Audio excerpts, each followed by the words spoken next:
बहुत समय पहले की बात है। संध्या काल का समय था। वातावरण शांत था। हवा के झोंके पेड़ों की डालियों को धीरे धीरे हिला रहे थे। पक्षियों का कलरव थमने लगा था और सूर्य अस्ताचल की ओर बढ़ रहा था। गुरु अपनी कुटिया के बाहर आसन पर बैठे थे और उनके चारों ओर उनके शिष्य एक एक करके इकट्ठा होने लगे। गुरु की आंखों में एक अद्भुत शांति थी, लेकिन उनके चेहरे पर गंभीरता भी झलक रही थी। जब सभी शिष्य बैठ गए तो गुरु ने कहा, शिष्यों, कल सुबह तुम सब लोग नदी में स्नान करके बिना देर किए मेरी कुटिया के सामने उपस्थित हो जाना। आज मैं तुमसे कोई और चर्चा नहीं करूंगा, लेकिन कल का दिन तुम्हारे जीवन में एक नई दिशा देने वाला होगा। गुरु के शब्द सुनकर सब शिष्य थोड़े चकित हुए। वे आपस में सोचने लगे कि आखिर गुरु कल कौन सा रहस्य बताने वाले हैं। क्या हमने कोई गलती की है या फिर गुरु हमें किसी बड़े ज्ञान का उपदेश देने वाले हैं? लेकिन गुरु के आदेश को मानना ही था।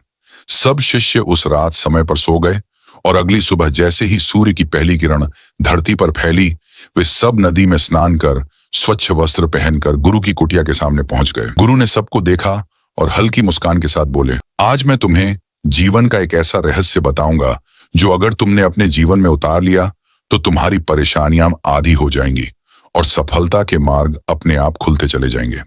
ये रहस्य है मौन का रहस्य। आज मैं तुम्हें बताऊंगा कि किन मौकों पर चुप रहना चाहिए और बोलना टाल देना ही बुद्धिमानी होती है।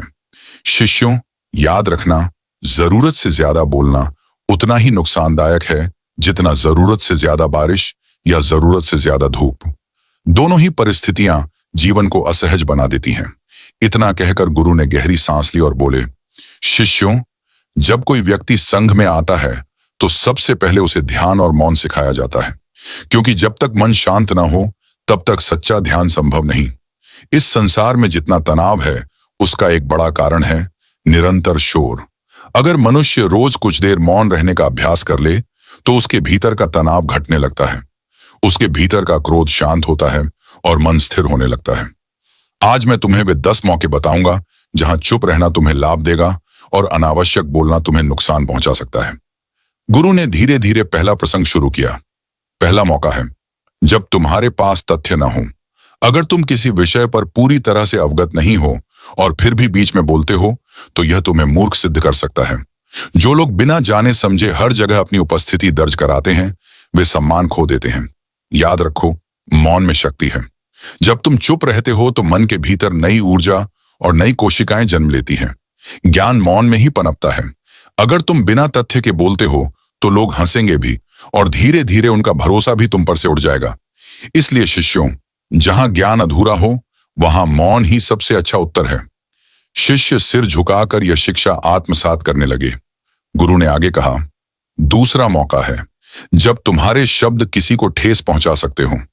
अगर तुम्हारे बोलने से किसी कमजोर, गरीब या छोटे व्यक्ति का मन दुखता है तो वहां तुम्हें चुप रहना चाहिए।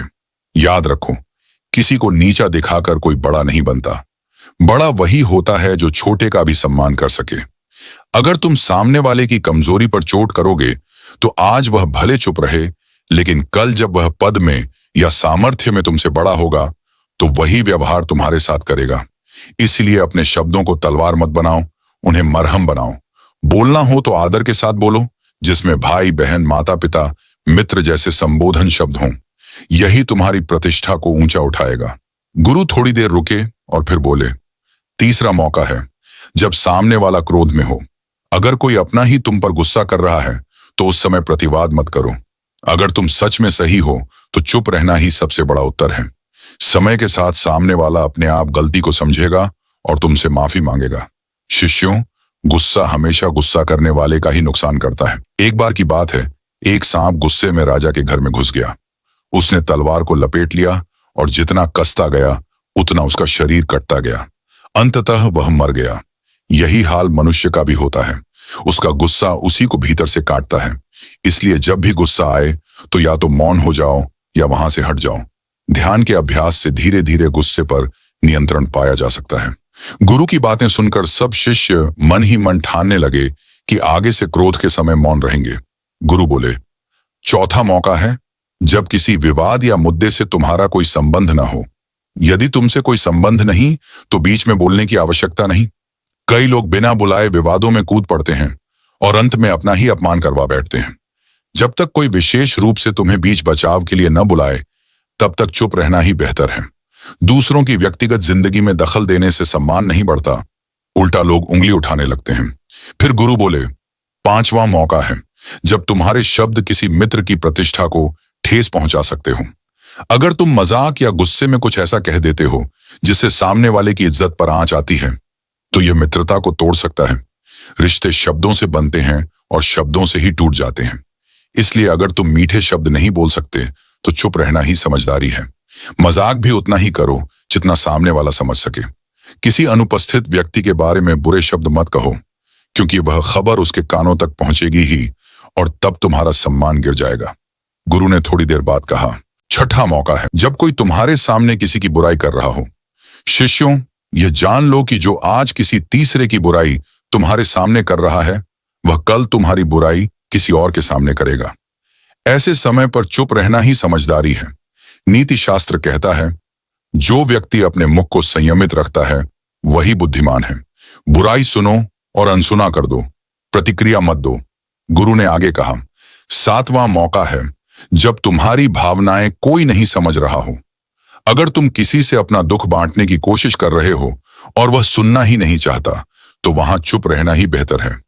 हर किसी को अपनी अंतरात्मा का राज मत बताओ, क्योंकि बहुत से लोग तुम्हें समझने के लिए नहीं बल्कि तुम्हारा मजाक उड़ाने के लिए सुनते हैं।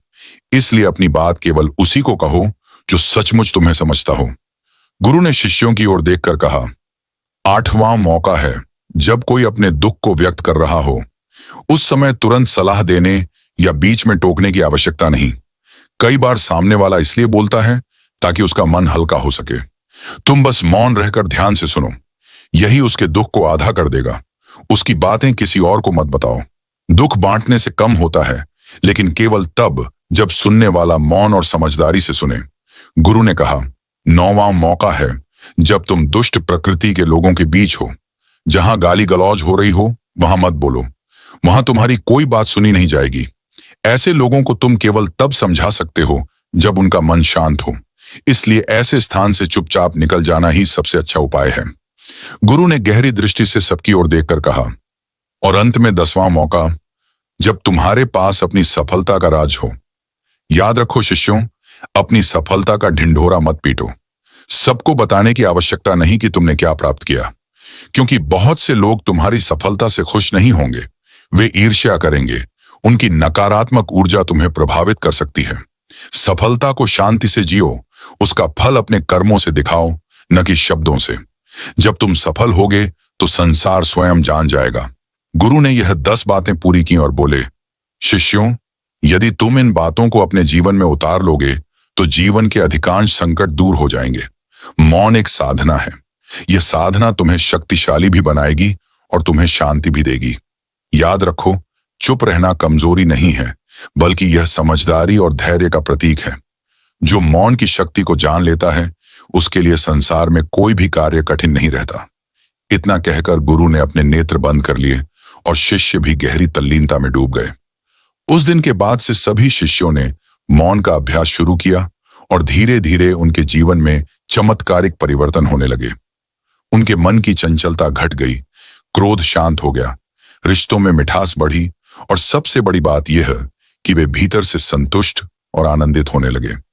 दोस्तों, यही शिक्षा हम सबके लिए है। मौन केवल शब्दों को रोकना नहीं है, बल्कि यह हमारे भीतर उठने वाले तूफानों को शांत करना है। मौन हमें सिखाता है कि कब बोलना है और कब रुक जाना है। याद रखो, जरूरत से ज्यादा बोलना जीवन को उलझा देता है, जबकि समय पर चुप रहना जीवन को सरल और सफल बना देता है। अगर आप भी रोज थोड़ी देर मौन का अभ्यास करेंगे तो आपके भीतर का तनाव कम होगा, गुस्सा काबू में रहेगा और आपका मन पहले से कहीं अधिक शांत होगा। यही मौन का चमत्कार है।